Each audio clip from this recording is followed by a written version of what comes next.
ಮಹಾಮಾರಿ ಕರೋನಾಗೆ ಇಂದು 4 ಬಲಿ, ಸಾವಿನ ಸಂಖ್ಯೆ 33ಕ್ಕೆ ಏರಿಕೆ. ಹಾಸನ ಜಿಲ್ಲೆಯಲ್ಲಿ ಒಂದೇ ದಿನ 96 ಪ್ರಕರಣಗಳು ದಾಖಲು. ಸೋಂಕಿತರ ಸಂಖ್ಯೆ 1000 ಗಡಿ ದಾಟಿದೆ. 584 ಮಂದಿ ಗುಣಮುಖರಾಗಿ ಬಿಡುಗಡೆ. 432 ಮಂದಿ ಸಕ್ರಿಯವಾಗಿ ಜಿಲ್ಲಾ ಆಸ್ಪತ್ರೆಯಲ್ಲಿ ಚಿಕಿತ್ಸೆ ಪಡೆಯುತ್ತಿದ್ದಾರೆ ಎಂದು ಜಿಲ್ಲಾ ಆರೋಗ್ಯಾಧಿಕಾರಿ ಡಾಕ್ಟರ್ ಸತೀಶ್ ಸ್ಪಷ್ಟನೆ.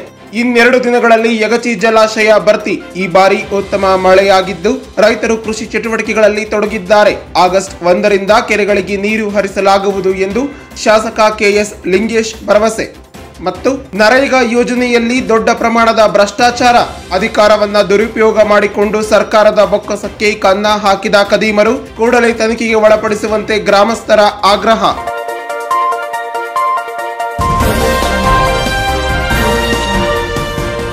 ಹಾಸನ ಜಿಲ್ಲೆಯಲ್ಲಿ ಒಂದೇ ದಿನದೊಳಗೆ 96 ಕರೋನಾ ಪ್ರಕರಣಗಳು ದಾಖಲಾಗಿದ್ದು 4 ಜನ ಮೃತಪಟ್ಟಿದ್ದಾರೆ ಎಂದು ಜಿಲ್ಲಾ ಆರೋಗ್ಯಾಧಿಕಾರಿ ಡಾಕ್ಟರ್ ಸತೀಶ್ ತಿಳಿಸಿದರು. ಮಾಧ್ಯಮಕ್ಕೆ ಮಾಹಿತಿ ನೀಡಿದ ಅವರು, ಮಂಗಳವಾರ ದಾಖಲಾಗಿರುವ ಕರೋನಾ ಪ್ರಕರಣವು ಅತಿ ಹೆಚ್ಚು ಕಂಡುಬಂದಿದೆ. ಹಾಸನದಲ್ಲಿ 30, ಅರಸೀಕೆರೆಯಲ್ಲಿ 22, ಚನ್ನರಾಯಪಟ್ಟಣದಲ್ಲಿ 18, ಅರಕಲಗೂಡಿನಲ್ಲಿ 6, ಹೊಳೆನರಸೀಪುರದಲ್ಲಿ 4, ಸಕಲೇಶಪುರದಲ್ಲಿ 5, ಆಲೂರಿನಲ್ಲಿ 1, ಬೇಲೂರಿನಲ್ಲಿ 9 ಸೇರಿ ಮಂಗಳವಾರ ಒಂದೇ ದಿವಸದಲ್ಲಿ 96 ಪಾಸಿಟಿವ್ ಕೇಸ್ಗಳು ದಾಖಲು ಮಾಡಲಾಗಿದೆ. ಇದುವರೆಗೂ ಜಿಲ್ಲೆಯಲ್ಲಿ ಒಟ್ಟು ಸೋಂಕಿತರ ಸಂಖ್ಯೆ 1000 ಗಡಿ ದಾಟಿದ್ದು ಒಟ್ಟು ಸೋಂಕಿತರ ಸಂಖ್ಯೆ 1049ಕ್ಕೆ ಏರಿಕೆಯಾಗಿದೆ. 584 ಮಂದಿ ಗುಣಮುಖರಾಗಿ ವಾಪಸ್ ಮನೆಗೆ ಹೋಗಿರುತ್ತಾರೆ. 432 ಮಂದಿ ಸಕ್ರಿಯವಾಗಿ ಸೋಂಕಿತರು ಜಿಲ್ಲಾ ಕೋವಿಡ್ ಆಸ್ಪತ್ರೆಯಲ್ಲಿ ಚಿಕಿತ್ಸೆಯನ್ನ ಕೊಡಲಾಗುತ್ತಿದೆ. 19 ಮಂದಿ ಸೋಂಕಿತರಿಗೆ ಐಸಿಯುನಲ್ಲಿ ಚಿಕಿತ್ಸೆಯನ್ನ ಕೊಡಲಾಗುತ್ತಿದೆ. ಹಾಸನ ಜಿಲ್ಲೆಯಲ್ಲಿ ಕರೋನಾದಿಂದ ಇದುವರೆಗೂ 33 ಜನರು ಸಾವನ್ನಪ್ಪಿರುತ್ತಾರೆ. ಕರೋನಾ ಉಲ್ಬಣವಾಗುತ್ತಿರುವ ಹಿನ್ನೆಲೆಯಲ್ಲಿ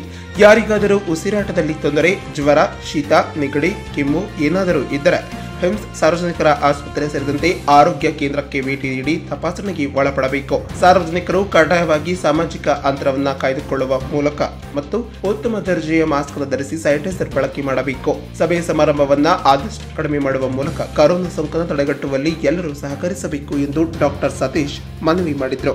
ನಿನ್ನೆ ಮಧ್ಯಾಹ್ನದಿಂದ ಇಲ್ಲಿಯವರೆಗೆ ಹಾಸನ ಜಿಲ್ಲೆಯಲ್ಲಿ 96 ಹೊಸ ಕೋವಿಡ್ ಪ್ರಕರಣಗಳು ದಾಖಲಾಗಿದೆ.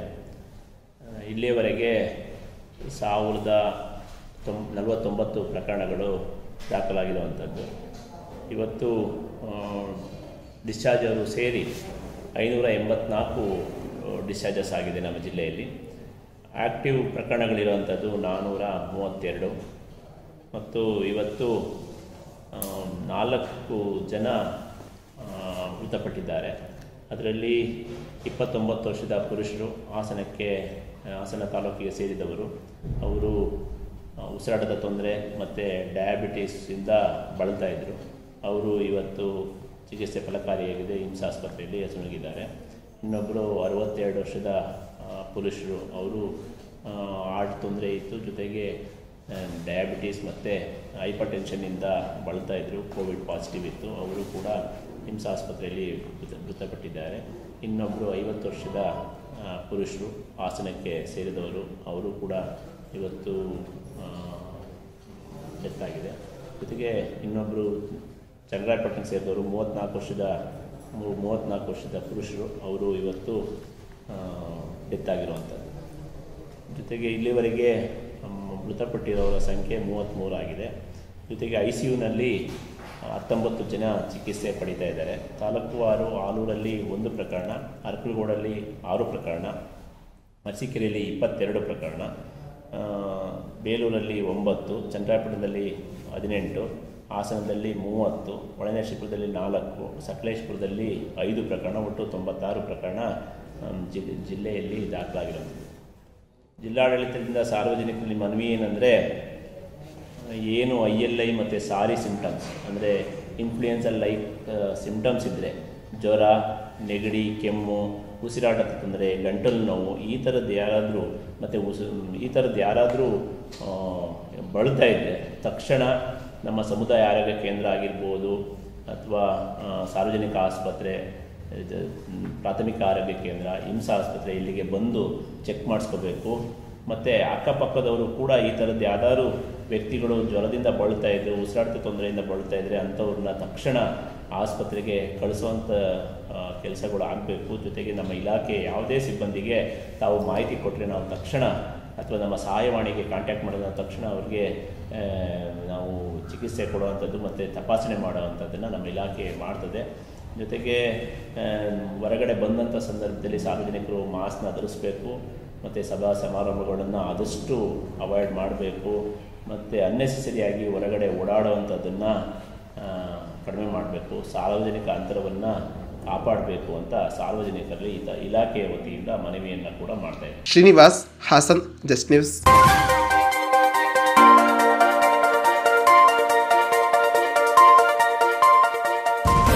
ಆನ್ಲೈನ್ ಶಿಕ್ಷಣ ಹೆಸರಿನಲ್ಲಿ ಖಾಸಗಿ ಶಿಕ್ಷಣ ಸಂಸ್ಥೆಗಳು ವಿದ್ಯಾರ್ಥಿಗಳ ಪೋಷಕರಿಂದ ಅಡ್ಮಿಷನ್ ಹೆಸರಿನಲ್ಲಿ ಹೆಚ್ಚು ಹಣವನ್ನ ವಸೂಲಿ ಮಾಡುತ್ತಿರುವುದನ್ನು ತಡೆಗಟ್ಟುವಂತೆ ಒತ್ತಾಯಿಸಿ ಮುಖ್ಯಮಂತ್ರಿಗಳಿಗೆ ತಾಲೂಕು ಜಯ ಕರ್ನಾಟಕ ಸಂಘಟನೆಯ ನೇತೃತ್ವದಲ್ಲಿ ಕ್ಷೇತ್ರ ಶಿಕ್ಷಣಾಧಿಕಾರಿಗಳ ಮೂಲಕ ಮನವಿಯನ್ನ ಸಲ್ಲಿಸಿದರು. ಮನವಿ ಸಲ್ಲಿಸಿ ನಂತರ ಮಾತನಾಡಿದ ಜಯ ಕರ್ನಾಟಕ ಸಂಘಟನೆಯ ತಾಲೂಕು ಅಧ್ಯಕ್ಷ ಎಂಕೆಆರ್ ಸೋಮೇಶ್ ಮಾತನಾಡಿ, ದೇಶಾದ್ಯಂತ ಕರೋನಾ ಸೋಂಕು ವೇಗವಾಗಿ ಹರಡುತ್ತಿರುವ ಸಂದರ್ಭದಲ್ಲಿ ಶೈಕ್ಷಣಿಕ ವರ್ಷವು ಪ್ರಾರಂಭವಾಗದೆ ಆದರೆ ವಿದ್ಯಾರ್ಥಿಗಳ ಸರ್ಕಾರದ ಆದೇಶದಂತೆ ಖಾಸಗಿ ಶಿಕ್ಷಣ ಸಂಸ್ಥೆಗಳು ಆನ್ಲೈನ್ ಶಿಕ್ಷಣ ಪ್ರಾರಂಭಿಸಿದ್ದು, ಈ ಆನ್ಲೈನ್ ಶಿಕ್ಷಣದ ಸಂದರ್ಭದಲ್ಲಿ ಸರ್ಕಾರದ ಆದೇಶದಂತೆ ವಿದ್ಯಾರ್ಥಿಗಳ ಪೋಷಕರಿಂದ ಹೆಚ್ಚಾಗಿ ಹಣವನ್ನು ವಸೂಲಿ ಮಾಡುತ್ತಿರುವುದು ಕಂಡುಬರುತ್ತಿದೆ. ಕರೋನಾ ಸೋಂಕು ತಡೆಗಟ್ಟಲು ಲಾಕ್ಡೌನ್ ಘೋಷಣೆ ಮಾಡಿರುವುದರಿಂದ ಜನರು ಕೆಲಸವಿಲ್ಲದೆ ಒಂದು ದಿನ ಊಟಕ್ಕೂ ಪರದಾಡುತ್ತಿದ್ದಾರೆ. ಅದಲ್ಲದೆ ಸರ್ಕಾರ ಶಿಕ್ಷಣ ಸಂಸ್ಥೆಗಳಿಗೆ ಈಗಾಗಲೇ ಅಧಿಕಾರಿಗಳಿಗೆ ಮೂಲಕ ನೋಟಿಸ್ ನೀಡಿ ಬೋಧನಾ ಶುಲ್ಕ ಮಾತ್ರ ತೆಗೆದುಕೊಳ್ಳಬೇಕು, ಬೇರೆ ಯಾವುದೇ ಹೆಚ್ಚುವರಿ ಹಣವನ್ನ ಪಡೆಯಬಾರದು ಎಂದು ಆದೇಶ ಮಾಡಿದ್ದರೂ ಸಹ ಸರ್ಕಾರದ ಆದೇಶವನ್ನ ಗಾಳಿಗೆ ತೋರಿರುವ ಶಿಕ್ಷಣ ಸಂಸ್ಥೆಗಳು ವಿದ್ಯಾರ್ಥಿಗಳ ಪೋಷಕರಿಂದ ಹೆಚ್ಚಾಗಿ ಹಣವನ್ನ ವಸೂಲಿ ಮಾಡುತ್ತಿರುವುದು ಮೇಲ್ನೋಟಕ್ಕೆ ಕಂಡುಬರುತ್ತಿದೆ. ಈ ಸಂಬಂಧವಾಗಿ ರಾಜ್ಯದ ಮುಖ್ಯಮಂತ್ರಿಗಳು ಈ ಬಗ್ಗೆ ಗಮನ ಹರಿಸಿ ಖಾಸಗಿ ಶಿಕ್ಷಣ ಸಂಸ್ಥೆಗಳ ವಿರುದ್ಧ ಕ್ರಮ ಕೈಗೊಂಡು ವಿದ್ಯಾರ್ಥಿಗಳು ಮತ್ತು ಪೋಷಕರಿಗೆ ನ್ಯಾಯ ದೊರಕಿಸಿಕೊಡಬೇಕು ಎಂದು ಜಯ ಕರ್ನಾಟಕ ಸಂಘಟನೆಯು ಮನವಿ ಮಾಡುತ್ತದೆ ಎಂದು ತಿಳಿಸಿದರು.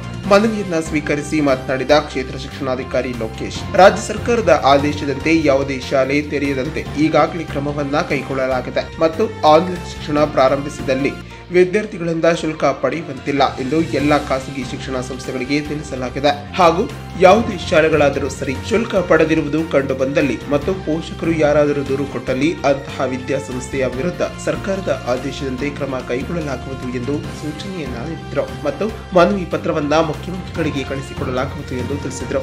ಒಂದನೇ ತರಗತಿಯಿಂದ 5ನೇ ತರಗತಿಯಿಂದ ಆಫ್ಲೈನ್ ಮಾಡಿದ್ದಾರೆ. ಮಕ್ಕಳ ಮೇಲೆ ಕೆಟ್ಟ ಅಭಿಪ್ರಾಯ ಬೀಳುತ್ತೆ, ಕೆಟ್ಟ ಪರಿಣಾಮ ಬೀಳುತ್ತೆ. ಒಂದು ಆಮೇಲೆ ಏನಾಗಿದೆ ಅಂದರೆ ಮಾಮೂಲಿ ಫೀಸನ್ನು ಕಟ್ಸ್ಕೊಂತ ಇದ್ದಾರೆ. ಸ್ಕೂಲ್ ಏನಿಲ್ಲ, ಬರೀ ಆನ್ಲೈನು ಆಫ್ಲೈನ್ ಮಾತ್ರ. ಅದನ್ನು ಫೀಸನ್ನು ಒಂದು ಕಮ್ಮಿ ಮಾಡಿ ಅಂತ ಕೊಡ್ತಾರೆ ಮುಖ್ಯಮಂತ್ರಿ. ನಾವೇನು ಹೇಳಿದ್ದೀವಿ ಅಂದರೆ ಫೀಸನ್ನ ಪೋಷಕರ ಮೇಲೆ ಡಿಮ್ಯಾಂಡ್ ಮಾಡಿಕೊಡ್ದು ಅಂತ ಹೇಳಿದ್ವಿ ಮತ್ತು ಈಗ ವಸೂಲು ಮಾಡಬಾರ್ದು ಅಂತ ಹೇಳಿದ್ದೀವಿ. ಸರ್ಕಾರದ ಸುತ್ತೋಲೆ ಪ್ರಕಾರ ಹೇಳಿದ್ದೀವಿ. ಸಪೋಸ್ ಎಲ್ಲರೂ ನಿಮ್ಗೆ ಒತ್ತಾಯ ಮಾಡ್ತಾ ಇದ್ದಾರೆ, ಇದು ಮಾಡ್ತಾ ಇದ್ದಾರೆ ಅಂದರೆ ಖಂಡಿತ ಆ ಶಾಲೆಗಳ ಮೇಲೆ ನಾವು ಆ್ಯಕ್ಷನ್ ಮೇಲೆ ಒತ್ತಡ ಹಾಕಬಾರ್ದು ಅಂತ ಆಲ್ರೆಡಿ ಇನ್ಸ್ಟ್ರಕ್ಷನ್ ಇರೋದ್ರಿಂದ ಆ ಪೇರೆಂಟ್ಸ್ಗೆ ಒತ್ತಡ ಹಾಕಿದ್ರೆ ಅವರು ಅರ್ಜಿ ಕೊಟ್ಟರೆ ಅವ್ರ ಮೇಲೆ ಆ್ಯಕ್ಷನ್ ಮಾಡ್ತೀವಿ ಸರ್. ಆಲ್ರೆಡಿ ಇದ್ರ ಮೇಲೆ ಒಂದು ನೋಟಿಸ್ ಕೊಡ್ತೀವಿ ಎಲ್ಲರಿಗೂ. ಯಾವುದೇ ಕಾರಣಕ್ಕೂ ದೂರುಗಳು ಬರದಂತೆ ಯಾವುದೇ ನೀಡಿರುವ ಸುತ್ತೋಲೆಯನ್ನು, ಈಗ ಸರ್ಕಾರನ ನೀಡಿರುವ ಸುತ್ತೋಲೆನ ಯಥಾವತ್ತಾಗಿ ಅವರು ಪಾಲಿಸ್ಬೇಕು. ಏನು ಸುತ್ತೋಲೆಗಳು ಬಂದಿದೆ ಸರ್ಕಾರ ಸುತ್ತೋಲೆಗಳನ್ನ ಅವ್ರಿಗೆ ಸೆಂಡ್ ಮಾಡಿಬಿಡ್ತೀವಿ, ಹೋಗ್ಬಿಡುತ್ತೆ ಸುತ್ತೋಲೆ. ಸರ್ಕಾರ ಬರೋ ಸುತ್ತೋಲೆ ಎಲ್ಲವೂ ಅವ್ರಿಗೆ ತಲುಪಿದೆ, ಅವ್ರಿಗೆ ಗೊತ್ತು ಏನೇನು ಮಾಡಬೇಕು, ನಿಯಮಾನುಸಾರ ಯಾವ ರೀತಿ ಮಾಡಬೇಕು ಎಲ್ಲದೂ ಗೊತ್ತು. ಒಂದು ವೇಳೆ ಏನಾದ್ರು ಪ್ರಾಬ್ಲಮ್ ಆದರೆ ನಾವು ನೇರವಾಗಿ ಅವ್ರಿಗೆ ಇನ್ನೊಮ್ಮೆ ನೋಟಿಸ್ ಕೊಟ್ಟು ಆಕ್ಷನ್ ಮಾಡ್ತೀವಿ. ಈ ಸಂದರ್ಭದಲ್ಲಿ ತಾಲೂಕು ಕಾರ್ಯದರ್ಶಿ ಲಕ್ಷ್ಮಣ್, ಪ್ರಧಾನ ಕಾರ್ಯದರ್ಶಿ ಮಂಜುನಾಥ್, ಉಪಾಧ್ಯಕ್ಷ ಶ್ರೇಯಸ್, ನಗರಾಭಿವೃದ್ಧಿ ಪ್ರಗತಿ ಲೋಕೇಶ್, ಅಲ್ಪಸಂಖ್ಯಾತ ಘಟಕದ ಅಧ್ಯಕ್ಷ ಅಕ್ಮಲ್, ಹೋಬಳಿಯ ಅಧ್ಯಕ್ಷ ಸತೀಶ್, ಲೋಕೇಶ್ ಇನ್ನಿತರರು ಹಾಜರಿದ್ದರು. Ganesh, Belur, just news.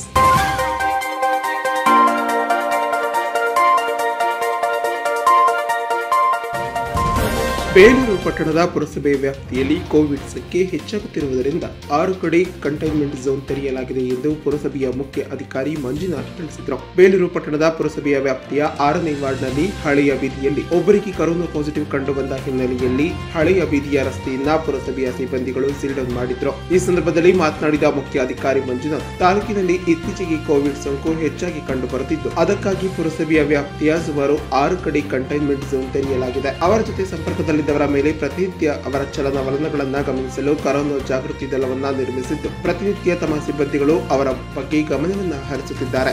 ಹಾಗೂ ಮನೆಯ ಮುಂಭಾಗದಲ್ಲಿ ಕೋವಿಡ್-19 ಕಂಟೈನ್ಮೆಂಟ್ ಝೋನ್ ಎಂದು ನಾಮಫಲಕವನ್ನ ಹಾಕಲಾಗಿದ್ದು, ಅದನ್ನ ಹರಿದು ಹಾಕಿದರೆ ನಿರ್ದಾಕ್ಷಿಣ್ಯವಾಗಿ ಕ್ರಮ ಕೈಗೊಳ್ಳಲಾಗುವುದು ಎಂದು ತಿಳಿಸಿದರು. ಬೇಲೂರಿನಲ್ಲಿ ಇಂದು 4 ಕೋವಿಡ್ ಪ್ರಕರಣಗಳು ಪತ್ತೆಯಾಗಿದೆ ಎಂದು ಡಾಕ್ಟರ್ ನರಸೇಗೌಡ ತಿಳಿಸಿದರು. ಇದೇ ಸಂದರ್ಭದಲ್ಲಿ ಪುರಸಭೆಯ ಅಭ್ಯಂತರರಾದಂತಹ ಮಧುಸೂದನ್ ಹಾಗೂ ಪುರಸಭೆಯ ಸಿಬ್ಬಂದಿಗಳು ಹಾಜರಿದ್ದರು. Ganesh, Belur, just news.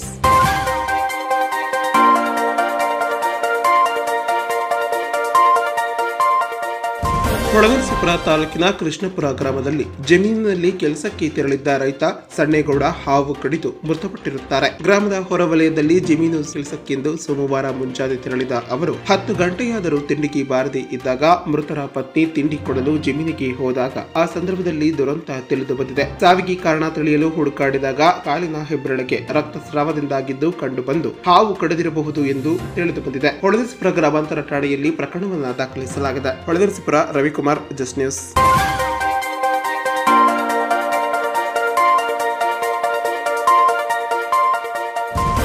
ಸಹಾಯಕ ಪ್ರಾಧ್ಯಾಪಕರ ನೇಮಕಾತಿ ಅಧಿಸೂಚನೆ ರದ್ದುಪಡಿಸಿ ಸೇವೆಯಲ್ಲಿರುವ ಅತಿಥಿ ಉಪನ್ಯಾಸಕರಿಗೆ ಉದ್ಯೋಗ ಭದ್ರತೆಯನ್ನು ಕಾಯಂಗೊಳಿಸಲು ಆಗ್ರಹಿಸಿ ಸರ್ಕಾರಿ ಪದವಿ ಪೂರ್ವ ಕಾಲೇಜುಗಳ ಅತಿಥಿ ಉಪನ್ಯಾಸಕರುಗಳು ರಾಜ್ಯ ಸಮನ್ವಯ ಸಮಿತಿಯಿಂದ ಜಿಲ್ಲಾಧಿಕಾರಿ ಕಚೇರಿಯ ಮುಂದೆ ಪ್ರತಿಭಟನೆ ನಡೆಸಲಾಯಿತು.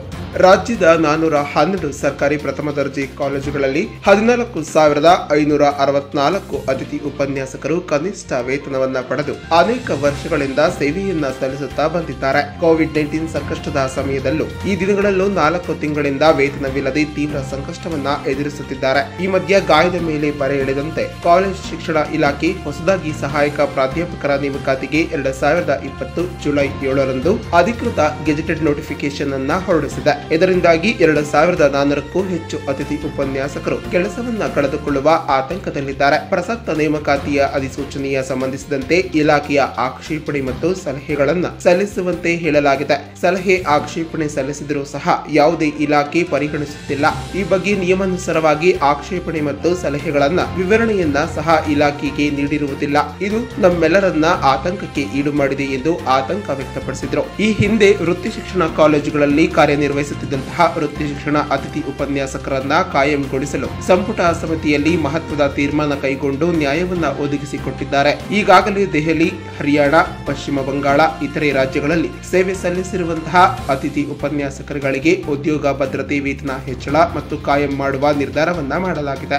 ಅದರಂತೆ ಪ್ರಸ್ತುತ ನೇಮಕಾತಿಯಲ್ಲಿ ಅಧಿಸೂಚನೆಯನ್ನ ರದ್ದುಪಡಿಸಿ ಸೇವೆಯಲ್ಲಿರುವ ಅತಿಥಿ ಉಪನ್ಯಾಸಕರುಗಳಿಗೆ ಉದ್ಯೋಗ ಭದ್ರತೆ ನೀಡುವ ಅಂಶಗಳನ್ನ ತಾವು ಮಾನವೀಯ ದೃಷ್ಟಿಯಿಂದ ಪರಿಗಣಿಸಿ ಕೋವಿಡ್ ಸಂಕಷ್ಟದಿಂದ ನಲಗಿ ಹೋಗಿರುವ ಅತಿಥಿ ಉಪನ್ಯಾಸಕರಿಗೆ ಉದ್ಯೋಗ ಭದ್ರತೆಯನ್ನ ಘೋಷಣೆ ಮಾಡಿ ಐತಿಹಾಸಿಕ ತೀರ್ಮಾನಕ್ಕೆ ಬರಬೇಕೆಂದು ಒತ್ತಾಯಿಸಿದರು. ಕಳೆದ 4 ವಾರಗಳಿಂದ ಮಾನ್ಯ ಜಿಲ್ಲಾಧಿಕಾರಿಗಳ ಮೂಲಕ ರಾಜ್ಯ ಸರ್ಕಾರವನ್ನ ಒತ್ತಾಯಿಸಿ ಪ್ರತಿಭಟನೆ ಧರಣಿಯನ್ನ ನಡೆಸುತ್ತಾ ಬಂದಿದ್ದೇವೆ. ಸೂಕ್ತ ರೀತಿಯಲ್ಲಿ ನಮ್ಮಗಳಿಗೆ ರಕ್ಷಣೆಗೆ ಧಾವಿಸಿ ಬೇಡಿಕೆಗಳನ್ನ ಈಡೇರಿಸಬೇಕೆಂದು ಮನವಿ ಮಾಡುತ್ತೇವೆ. ನೇಮಕಾತಿ ಅಧಿಸೂಚನೆಯನ್ನ ರದ್ದುಪಡಿಸಿ ಸೇವೆಯಲ್ಲಿರುವ ಅತಿಥಿ ಉಪನ್ಯಾಸಕರಿಗೆ ಹರಿಯಾಣ, ಪಶ್ಚಿಮ ಬಂಗಾಳ ಮಾದರಿಯಲ್ಲಿ ಉದ್ಯೋಗ ಭದ್ರತೆಯನ್ನ ಘೋಷಣೆ ಮಾಡಿ ಸೇವಾ ವಿಲೀನಗೊಳಿಸಬೇಕು ಮತ್ತು ಲಾಕ್ಡೌನ್ ಅವಧಿಯನ್ನ ಕರ್ತವ್ಯದ ಅವಧಿ ಎಂದು ಪರಿಗಣಿಸಿ ಕೂಡಲೇ ವೇತನವನ್ನ ಬಿಡುಗಡೆ ಮಾಡಬೇಕು.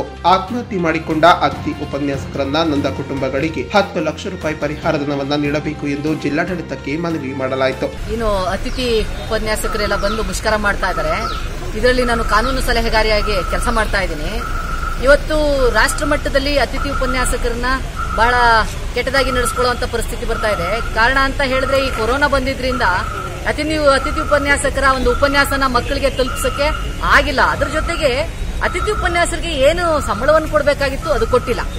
ಈಗ 2004ರಲ್ಲಿ ಕಪಿಲ್ ಸಿಬಾಲ್ ಅವರು ಸುಪ್ರೀಂ ಕೋರ್ಟಿನ ಮುಂದೆ ಹೋಗಿ ಅವರು ವಾದ ಮಂಡಿಸಿದಾಗ ಸುಪ್ರೀಂ ಕೋರ್ಟ್ ಕೂಡ ಹೇಳಿತ್ತು ಅತಿಥಿ ಈ ಗೆಸ್ಟ್ ಅವಾಗೆಲ್ಲ ಏನ್ ಮಾಡ್ತಾ ಇದ್ರು ಅಂತ ಹೇಳಿದ್ರೆ ಪಾರ್ಟ್ ಲೆಕ್ಚರರ್ಸ್ ಅಂತ ತಗೊಳ್ತಿರೋ ಪಾರ್ಟ್ ಟೈಮ್ ಲೆಕ್ಚರರ್ಸ್ ನ ನೀವು ಪರಿಗಣನೆಗೆ ತಗೊಂಡು ಪರ್ಮನೆಂಟ್ ಮಾಡಿ ಅಂತ ಹೇಳಿತ್ತು. ಆದ್ರೆ ರಾಜ್ಯ ಸರ್ಕಾರ ಹಾಗೂ UGC ಅವರ ಒಂದು ಏನು ತೀವ್ರವಾದ ಒಂದು ವಾದ ವಿವಾದಗಳ ಮಧ್ಯದಲ್ಲಿ ಈ ಅತಿಥಿ ಉಪನ್ಯಾಸಕರು ಇವತ್ತು ತ್ರಿಶಂಕು ಸ್ವರ್ಗದಲ್ಲಿದ್ದಂತಾಗಿದೆ. ದಯವಿಟ್ಟು ಇವರಿಗೆ ಈ ಪರಿಗಣನೆಗೆ ತೆಗೆದುಕೊಂಡು ಇವರು ಸಂಬಳನ ಕೊಡೋದ್ರ ಜೊತೆಗೆ ಪರ್ಮನೆಂಟ್ ಮಾಡಿ ಅಂತ ಹೇಳಿ ಈ ಸಂದರ್ಭ ಪ್ರತಿಭಟನೆಯಲ್ಲಿ ಸರ್ಕಾರಿ ಪದವಿ ಪೂರ್ವ ಕಾಲೇಜಿನ ಅತಿಥಿ ಉಪನ್ಯಾಸಕರುಗಳು, ರಾಜ್ಯ ಸಮನ್ವಯ ಸಮಿತಿಯ ಗೌರವ ಪ್ರಧಾನ ಪೋಷಕರಾದಂತಹ ರೂಪಾ ಹಾಸನ್, ಗೌರವ ಕಾನೂನು ಸಲಹೆಗಾರರಾದಂತಹ ತಾರಾ ಚಂದನ್, ಅಧ್ಯಕ್ಷರಾದಂತಹ KS ಯತೀಶ್, ಪ್ರಧಾನ ಕಾರ್ಯದರ್ಶಿ ಆನಂದ್ ಕುಮಾರ್ ಇತರರು ಪಾಲ್ಗೊಂಡಿದ್ದರು. Srinivas, Hassan, just news.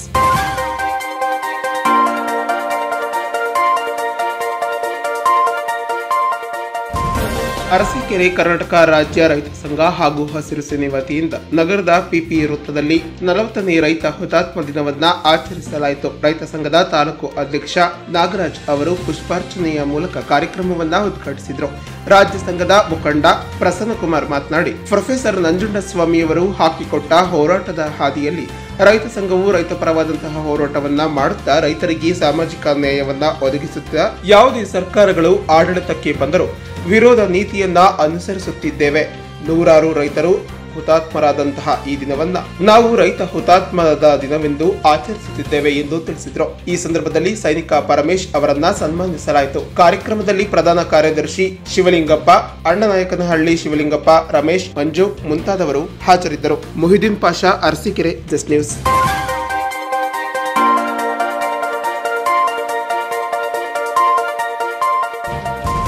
ಅರಸೀಕೆರೆಯ ಜಯಚಾಮರಾಜೇಂದ್ರ ಸರ್ಕಾರಿ ಆಸ್ಪತ್ರೆಯನ್ನ ಸೀಲ್ ಡೌನ್ ಮಾಡಲಾಗಿದೆ. ಅಪೆಂಡಿಕ್ಸ್ ಎಂದು ಬಂದ ರೋಗಿಯನ್ನ ತುರ್ತಾಗಿ ಆಪರೇಷನ್ ಮಾಡಲಾಗಿದೆ. ಈ ರೋಗಿಯನ್ನ ಕರೋನಾ ಪರೀಕ್ಷೆಗೆ ಒಳಪಡಿಸಿದಾಗ ಕರೋನಾ ಪಾಸಿಟಿವ್ ಬಂದಿರುವುದರಿಂದ ಇಂದು ಆಸ್ಪತ್ರೆಯ ಅರ್ಧ ಭಾಗವನ್ನ ಸೀಲ್ ಡೌನ್ ಮಾಡಲಾಗಿದೆ ಎಂದು ಆಸ್ಪತ್ರೆಯ ವೈದ್ಯಾಧಿಕಾರಿ ಕರಿಯಪ್ಪ ತಿಳಿಸಿದರು. ಕಳೆದ 4 ದಿನಗಳ ಹಿಂದೆ ಅಪೆಂಡಿಕ್ಸ್ ಆಪರೇಷನ್ ಮಾಡಿಸಿಕೊಂಡಿದ್ದಂತಹ ರೋಗಿಯೊಬ್ಬರಿಗೆ ಕರೋನಾ ಸೋಂಕು ಬಂದಿದ್ದು ಚಿಕಿತ್ಸೆಯನ್ನ ಪಡೆದು ವ್ಯಕ್ತಿಯನ್ನ ತಾಲೂಕು ಸಾಮಾನ್ಯ ವಾರ್ಡ್ನಲ್ಲಿ ಇದ್ದುದರಿಂದ ಅವರಿಗೆ ಹಾಸನದ ಕರೋನಾ ಚಿಕಿತ್ಸಾ ಕೇಂದ್ರಕ್ಕೆ ಕಳಿಸಿಕೊಡಲಾಗಿದೆ. ಶಸ್ತ್ರಚಿಕಿತ್ಸೆ ಮಾಡಿಸಿಕೊಂಡು ರೋಗಿಗೆ ಯಾವುದೇ ಜ್ವರ, ಉಸಿರಾಟದ ತೊಂದರೆ ಸೇರಿದಂತೆ ಯಾವುದೇ ಸಮಸ್ಯೆ ಕಂಡು ಬಂದಿರುವುದಿಲ್ಲ.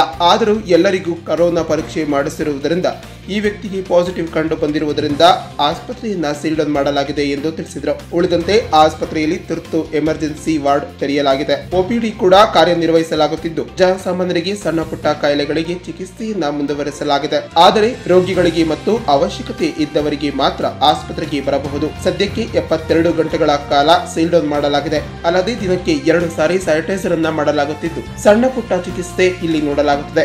ಹೆಚ್ಚಿನ ಚಿಕಿತ್ಸೆಗೆ ಹಾಸನಕ್ಕೆ ಕಳಿಸಿಕೊಡಲಾಗುತ್ತದೆ. ಪಾಸಿಟಿವ್ ಬಂದಿರುವ ರೋಗಿ ಓಡಾಡಿರುವ ಜಾಗವನ್ನ ಸೀಲ್ ಡೌನ್ ಮಾಡಲಾಗುತ್ತಿದೆ. ಆಸ್ಪತ್ರೆಯ ವೈದ್ಯಾಧಿಕಾರಿ ಸಿಬ್ಬಂದಿಗಳನ್ನ, ವಾರ್ಡನ್ ಸಿಬ್ಬಂದಿಗಳನ್ನ ಈಗಾಗಲೇ ಟೆಸ್ಟ್ ಮಾಡಲಾಗಿದೆ. ಎಲ್ಲರಿಗೂ ನೆಗೆಟಿವ್ ಬಂದಿರುವುದಾಗಿ ತಿಳಿಸಿದರು. ಮುಹಿದ್ದೀನ್ ಪಾಷಾ, ಅರಸೀಕೆರೆ, ಜಸ್ಟ್ ನ್ಯೂಸ್.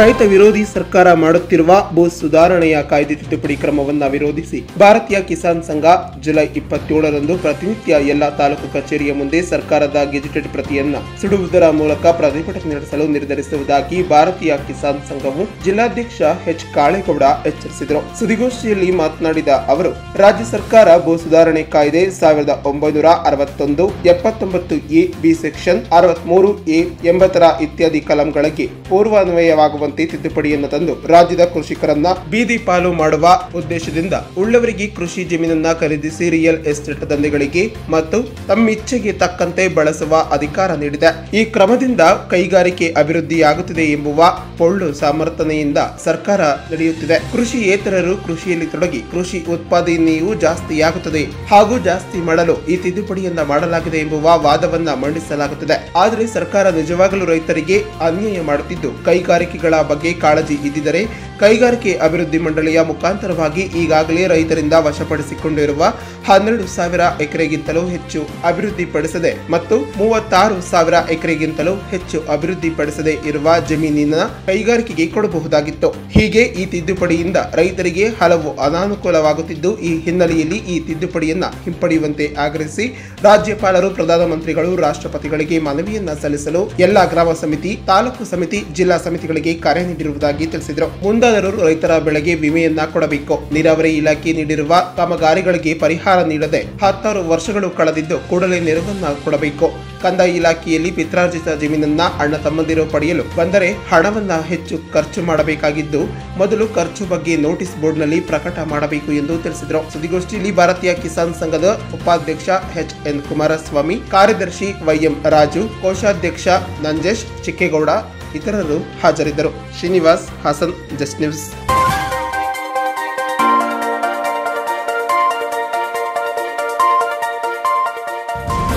ಇನ್ನೆರಡು ದಿನಗಳಲ್ಲಿ ಎಗಚಿ ಜಲಾಶಯವು ತುಂಬುವ ಹಿನ್ನೆಲೆಯಲ್ಲಿ ಹಳೇಬೀಡು ಹಾಗೂ ಮಾದಿಹಳ್ಳಿ ಹೋಬಳಿಗಳಿಗೆ ಆಗಸ್ಟ್ 1ರಿಂದ ನೀರು ಹರಿಸಲಾಗುವುದು ಎಂದು ಶಾಸಕ ಕೆಎಸ್ ಲಿಂಗೇಶ್ ತಿಳಿಸಿದರು. ಸುದ್ದಿಗೋಷ್ಠಿಯಲ್ಲಿ ಮಾತನಾಡಿದ ಅವರು, ಒಂದು ವಾರದಿಂದ ಉತ್ತಮ ಮಳೆಯಾಗುತ್ತಿದ್ದು ರೈತರು ತಮ್ಮ ಕೃಷಿ ಚಟುವಟಿಕೆಗಳಲ್ಲಿ ತೊಡಗಿದ್ದು ಅದರಂತೆ ಬೇಲೂರಿನ ಎಗಚಿ ಜಲಾಶಯ ಭರ್ತಿಯಾಗಲು ಇನ್ನು ಕೇವಲ 2.5 ಅಡಿ ಬಾಕಿ ಇರುವುದು. ತುಂಬಿದ ತಕ್ಷಣವೇ ಆಗಸ್ಟ್ 1ರಿಂದ ಹಳೇಬೀಡು ಮಾದಿಹಳ್ಳಿ ಹೋಬಳಿಯ ಕೆರೆಗಳಿಗೆ ನೀರು ಹರಿಸಲಾಗುವುದು. ಈ ಜಲಾಶಯ ಜಲಾಶಯವನ್ನೇ ನಂಬಿಕೊಂಡು ಸುಮಾರು ಸಾವಿರಾರು ರೈತರು ಈ ಜಲಾಶಯವನ್ನ ನಂಬಿಕೊಂಡು ಜೀವನವನ್ನ ನಡೆಸುತ್ತಿರುತ್ತಾರೆ. ಅದಲ್ಲದೆ ನಮ್ಮ ತಾಲೂಕಿನಲ್ಲಿ ಸೇರಿದಂತಹ ಹಾಸನ, ಅರಸೀಕೆರೆ, ಚಿಕ್ಕಮಗಳೂರು ಸುತ್ತಮುತ್ತಲಿನ ಗ್ರಾಮಗಳಿಗೆ ಈ ಜಲಾಶಯದಿಂದ ಕುಡಿಯುವ ನೀರನ್ನ ಒದಗಿಸಲಾಗುತ್ತಿದೆ. ಅದೇ ರೀತಿಯಾಗಿ ಹಳೇಬೀಡು ಹಾಗೂ ಮಾದಿಹಳ್ಳಿ ಹೋಬಳಿಗಳಿಗೆ ಜಲಾಶಯ ಭರ್ತಿಯಾದ ಹಿನ್ನೆಲೆಯಲ್ಲಿ ಸುಮಾರು 13 ಕೆರೆಗಳಿಗೆ ತುಂಬಿಸಲಾಗುವುದು. ಹಾಗೆ ಈ ಬಾರಿ ಆಡುಗೂರು ಹಾಗೂ ಹಳೇಬೀಡು ಕೆರೆಗಳಲ್ಲಿ ಭರ್ತಿ ಮಾಡಲು ಈ ಬಾರಿ ಚಾಲನೆ ನೀಡಲು ಸಂಬಂಧಪಟ್ಟಂತಹ ಅಧಿಕಾರಿಗಳ ಜೊತೆಯಲ್ಲಿ ಸ್ಥಳವನ್ನ ಪರಿಶೀಲನೆ ಮಾಡಿ ನೀರನ್ನ ಹಳೇಬೀಡು ಹಾಗೂ ಮಾದಿಹಳ್ಳಿಯ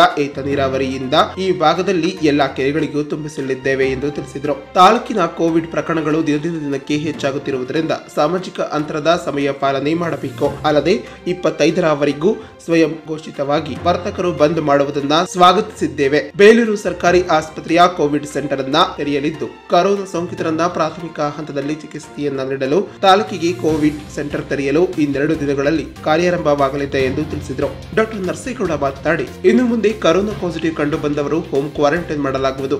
ಅಲ್ಲದೆ ನಮ್ಮ ಆರೋಗ್ಯ ಕೇಂದ್ರ ಹಾಗೂ ಹೆಚ್ಚುವರಿಯಾಗಿ ಪಟ್ಟಣದ ಮೊರಾರ್ಜಿ ಶಾಲೆಯಲ್ಲಿ ಕೋವಿಡ್ ಸೆಂಟರ್ಗಳನ್ನ ಮಾರ್ಪಾಡು ಮಾಡಲಾಗುತ್ತದೆ. ಕರೋನಾ ಸೋಂಕಿತರನ್ನ ಪ್ರಾರಂಭಿಸಿರುವ ಕೆಲ ಲಾಡ್ಜ್ಗಳನ್ನ ಕ್ವಾರಂಟೈನ್ ಮಾಡಲಾಗುತ್ತಿದ್ದು ಅವರಿಗೆ ಎಲ್ಲಾ ರೀತಿಯ ವೈದ್ಯಕೀಯ ಚಿಕಿತ್ಸೆಯನ್ನ ನೀಡಲಾಗುತ್ತಿದೆ ಎಂದು ತಿಳಿಸಿದರು. ಎಕ್ಕಿ ಡ್ಯಾಮ್ ಕೇವಲ 2.5 ಅಡಿ ಇದೆ. 2.5 ಅಡಿ ಬಂದ್ರೆ ಎಕ್ಕಿ ಡ್ಯಾಮ್ ಭರ್ತಿ ಆಗುತ್ತೆ. ಅದು ಈ ಭಾಗಕ್ಕೆ ಒಂದು ಹರ್ಷದಾಯಕ. ಯಾಕೆಂದ್ರೆ ಇದನ್ನೇ ಡಿಪೆಂಡ್ ಆಗಿ ಸಾವಿರಾರು ಎಕರೆ ನನ್ನ ತಾಲೂಕಿರ್ಬೋದು, ಹಾಸನ, ಅನೇಕ ರೈತರು ಕೂಡ ಒಂದು ಉಳುಮೆಗೆ ವ್ಯವಸಾಯಕ್ಕೆ ಅನುಕೂಲ ಆಗುವಂಥದ್ದು ಒಂದು ಕಡೆ ಆದರೆ, ಬೇಲೂರು ಮತ್ತು ಅರಸೀಕೆರೆ ಗ್ರಾಮೀಣ ಪ್ರದೇಶಗಳಿಗೆ ನೀರು ಕೊಡ್ತಕ್ಕಂಥದ್ದು ಯೋಜನೆಯಲ್ಲಿ ಸೇರಿರುವುದರಿಂದ ಒಂದು ಹರ್ಷದಾಯಕ ಒಂದು ವಿಚಾರ ಅಂತ ನಮ್ಮ ಗಮನ ತರಲಿಕ್ಕೆ ಬಯಸ್ತೇನೆ. ಈ ಸಂದರ್ಭದಲ್ಲಿ ತಾಲೂಕು ಪಂಚಾಯತ್ ಅಧ್ಯಕ್ಷೆ ಇಂದಿರಾ ರವಿಕುಮಾರ್, ತಾಲೂಕು ವೈದ್ಯಾಧಿಕಾರಿ ಡಾಕ್ಟರ್ ವಿಜಯ್, ಆಯುಷ್ ಅಧಿಕಾರಿ ಡಾಕ್ಟರ್ ಅಬಿಯುಲ್ಲಾ ಇತರರು ಹಾಜರಿದ್ದರು. Ganesh, Belur, just news.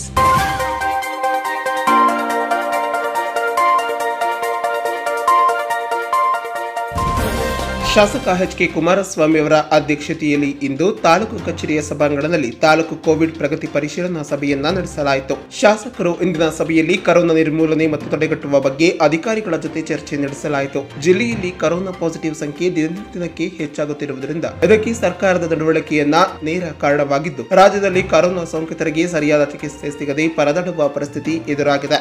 ಖಾಸಗಿ ಆಸ್ಪತ್ರೆಗಳಲ್ಲಿ ಇದುವರೆಗೂ ಸರ್ಕಾರದ ನಿಗದಿಪಡಿಸಿದ ರೀತಿಯಲ್ಲಿ ಬೆಡ್ಗಳನ್ನು ನೀಡುತ್ತಿಲ್ಲ.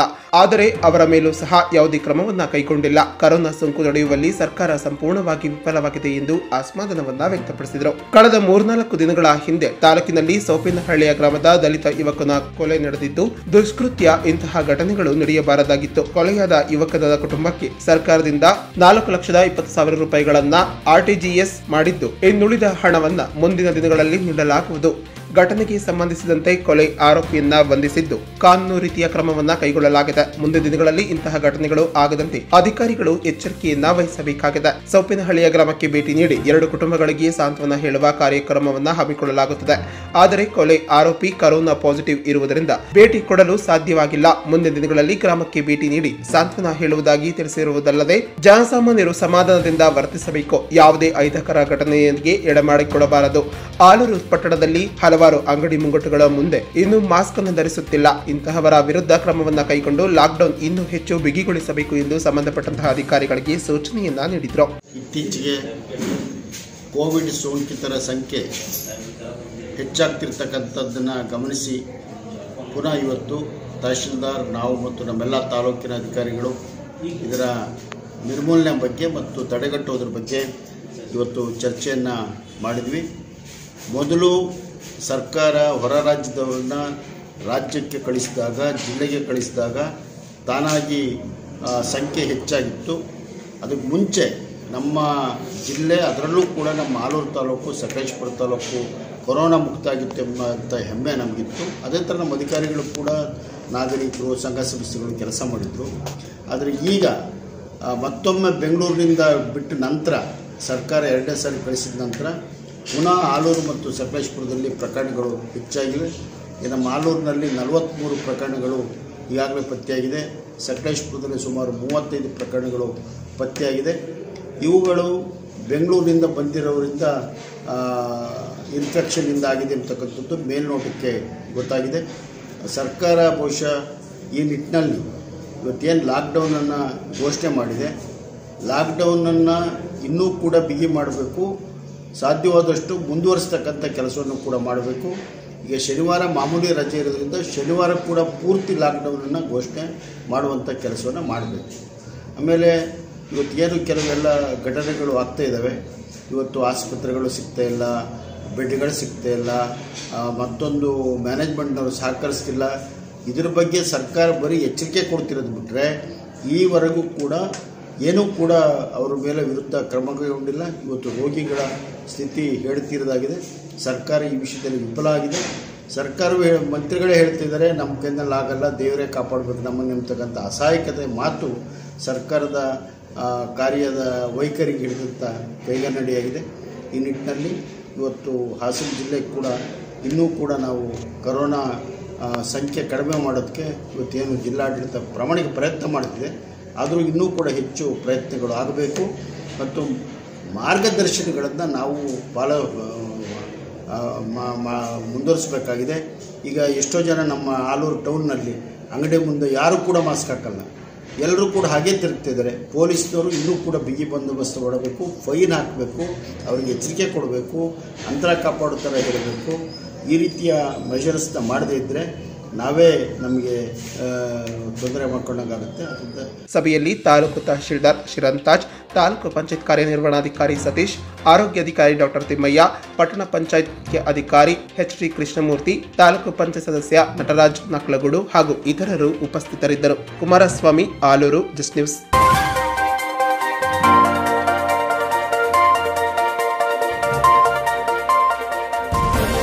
ಬ್ರಾಹ್ಮಣ ಸಮುದಾಯ ಏಳಿಗೆಗಾಗಿ ಮತ್ತು ಸಮಸ್ಯೆಗಳ ಸ್ಪಂದಿಸಿದ ಎಲ್ಲ ಸರ್ಕಾರಿ ಮತ್ತು ರಾಜಕಾರಣಿಗಳಿಗೆ ಮತ್ತು ಸನ್ಮಾನ್ಯ ಸಚಿವರುಗಳಿಗೆ ವಂದನೆಗಳನ್ನು ಸಲ್ಲಿಸುವುದಾಗಿ ಹಾಸನ ಜಿಲ್ಲಾ ಬ್ರಾಹ್ಮಣ ಸಭಾ ಜಿಲ್ಲಾಧ್ಯಕ್ಷರಾದಂತಹ ಎಚ್.ವಿ. ಶ್ರೀನಿವಾಸ್ ಮೂರ್ತಿ ತಿಳಿಸಿದರು. ಸುದ್ದಿಗೋಷ್ಠಿಯಲ್ಲಿ ಮಾತನಾಡಿದ ಅವರು, ಸಾವಿರಾರು ವರ್ಷಗಳಿಂದ ಬ್ರಾಹ್ಮಣರು ತಮ್ಮ ಬಾಡಿಗೆ ಇದ್ದು ಯಾವುದಕ್ಕೂ ಆಸೆ ಪಡದೆ ಅಲ್ಪತೃಪ್ತರಾಗಿ ಮತ್ತೊಬ್ಬರ ಸುಖ ಶಾಂತಿ ಭಗವಂತನಲ್ಲಿ ಪ್ರಾರ್ಥನೆ ಮಾಡುತ್ತಾ ತಮ್ಮ ಕುಲ ಕಸುಬಾದಂತಹ ತೋಟದಲ್ಲಿ ಜೀವನಕ್ಕಾಗಿ ದುಡಿಯುವುದು, ರಾಜಾಶ್ರಯದಲ್ಲಿ ವೇದಾಧ್ಯಯನ, ವೇದಾಭ್ಯಾಸ, ವೇದ ಅಧ್ಯಪಾನ, ಅಗ್ನಿ ಕಾರ್ಯಗಳಲ್ಲಿ ಪರಂಪರಾಗತವಾಗಿ ಯಾವುದೇ ಸ್ವಾರ್ಥ ದೃಷ್ಟಿ ಇಲ್ಲದೆ ನಮ್ಮ ಕರ್ತವ್ಯದಿಂದ ಲೋಕ ಕಲ್ಯಾಣಕ್ಕಾಗಿ ರಾಜಾಶ್ರಯದಲ್ಲಿ ಜೀವನ ನಿರ್ವಹಣೆ ಮಾಡುತ್ತಿರುವುದು ನಮ್ಮ ಸಮಾಜದ ಹಿಂದಿನವರು ನಡೆಸಿಕೊಂಡು ಬಂದಿದ್ದಾರೆ. ಆಯೋಜಿಸಿ ಆ ಸಮ್ಮೇಳನಗಳಿಗೆ ಆಯಾ ಸಂದರ್ಭದಲ್ಲಿ ಇದ್ದ ರಾಜ್ಯ ಸರ್ಕಾರಗಳ ಮುಖ್ಯಮಂತ್ರಿಗಳು ಆಹ್ವಾನಿಸಿ ಅವರಿಗೆ ನಮ್ಮ ಕುಂದು ಕೊರತೆಗಳ ಬಗ್ಗೆ ಮನವಿಯನ್ನ ಸಲ್ಲಿಸಿ ನಮ್ಮ ಸಮಾಜದ ಸಮಸ್ಯೆಗಳನ್ನ ಸಕಾರಾತ್ಮಕವಾಗಿ ಸ್ಪಂದಿಸುವಂತೆ ವಿನಂತಿಸಲಾಗಿತ್ತು. ಬೆಂಗಳೂರು ರಾಜ್ಯ ಮಟ್ಟದ ಸಮ್ಮೇಳನದಲ್ಲಿ 1994ರಲ್ಲಿ ಏಪ್ರಿಲ್ 8ರಂದು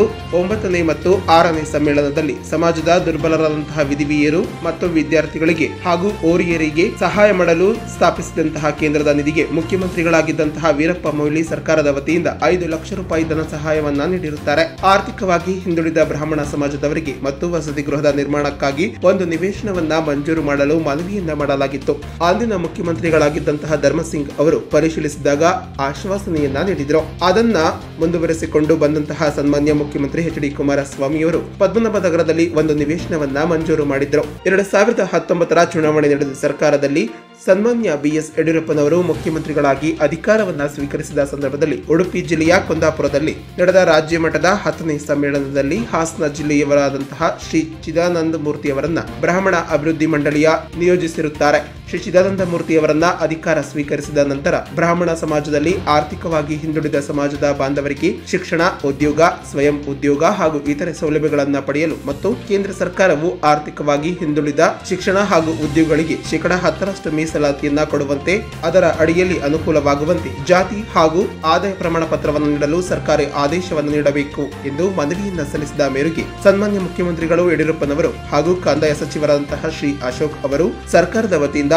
ಆರ್ಥಿಕವಾಗಿ ಹಿಂದುಳಿದ ಬ್ರಾಹ್ಮಣ ಸಮುದಾಯದವರಿಗೆ ಮತ್ತು ಅಸಂಘಟಿತ ವಿಪ್ರ ಕಾರ್ಮಿಕರಿಗೆ ಶಿಕ್ಷಣ, ಉದ್ಯೋಗ, ಕೌಶಲಾಭಿವೃದ್ಧಿ, ಸ್ವಯಂ ಉದ್ಯೋಗ ಹಾಗೂ ಸೌಲಭ್ಯಗಳನ್ನು ಪಡೆಯಲು ಅನುಕೂಲವಾಗುವಂತೆ ಸೂಕ್ತ ಜಾತಿ ಮತ್ತು ಆದಾಯ ಪ್ರಮಾಣ ಪತ್ರವನ್ನು ನೀಡಲು ಕ್ರಮವನ್ನ ಕೈಗೊಂಡು ಆದೇಶವನ್ನ ಹೊರಡಿಸಿರುತ್ತಾರೆ. ಅದಕ್ಕೆ ಹಾಸನ ಜಿಲ್ಲೆ ಬ್ರಾಹ್ಮಣ ಸಮಾಜದ ವತಿಯಿಂದ ಎಲ್ಲ ಬ್ರಾಹ್ಮಣ ಸಮುದಾಯದ ಪರವಾಗಿ ಮಾನ್ಯ ಮುಖ್ಯಮಂತ್ರಿಗಳು ಹಾಗೂ ಕಂದಾಯ ಸಚಿವರಿಗೆ ವಂದನೆಗಳನ್ನ ಅರ್ಪಿಸುತ್ತೇವೆ. ಸರ್ಕಾರವು ಕೈಗೊಂಡಿರುವ ಈ ನಿರ್ಣಯದ ಬಗ್ಗೆ ಇತರೆ ಯಾವುದೇ ಸಮಾಜದ ಅಭಿವೃದ್ಧಿಗೆ ತೊಂದರೆಯಾಗುವುದಿಲ್ಲ. ಇತರೆ ಸಮುದಾಯದವರು ಸಹೃದಯ ನಿಲುವನ್ನ